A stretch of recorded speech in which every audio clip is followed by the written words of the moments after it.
Do you know what common produce item could take down a dragon in less than a day? Do you know what oxalates are? Well, stick around, because you're about to get some lizard wisdom. First off, when it comes to feeding your dragon, skip the canned lizard food at the pet store. Even if it says it's made just for bearded dragons, it's usually a sad, dehydrated, or processed version of the fresh stuff I'm about to tell you to buy. Sure, it has its place in emergencies, or maybe as a supplement, but as a daily staple, I suggest not. Now, grocery stores might feel like a safer bet, but there are still a lot of foods you'll want to avoid. I mean, obviously don't feed your dragon any processed people food, and don't be a weirdo and try cat or dog food. But you also need to stay far away from some foods that may seem like a healthy option at first, like avocado, which can take down your dragon in under 24 hours. Rhubarb is almost as dangerous. But honestly, if you're feeding rhubarb to a dragon, I've got some follow-up questions. Now, just because the rest of the produce section won't instantly kill your dragon, doesn't mean it's harmless. Most fruits and veggies will make them sick over time if you're feeding it regularly. That sickness can show up as bone disease, blindness, neurological issues, or just chronic stomach problems and discomfort. And even if they don't show immediate signs of illness, there's a big difference between thriving and just surviving. I know all this is kind of sounding dangerous,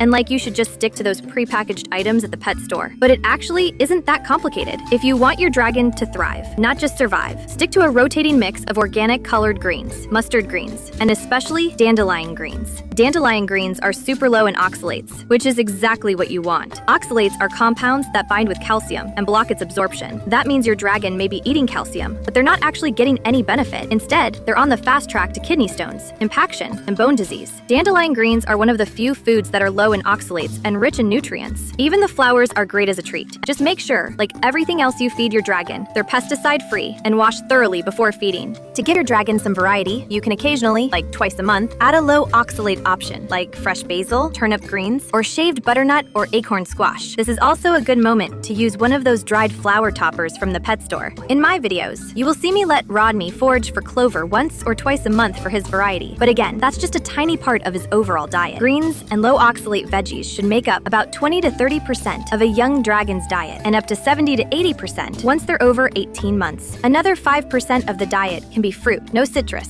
nothing too acidic. Blueberries are the best, apples are second, and everything else starting with mangoes is a distant maybe. Make sure all fruit is organic, peeled, rinsed, and doesn't contain any seeds. It would take forever to go through every single fruit, vegetable, and green that's safe or not safe. So I made a handy list to give your dragon all the variety and nutrients they need. Calcium and D3 still need to be supplemented, but again, we'll cover that in another video. Now that you know what to put in your dragon salad bowl, you need to pick out the entree. So subscribe to Rodney the Rankin for my next episode, which is all about bugs. You'll also find other care tips, funny videos, and Rodney's reality show,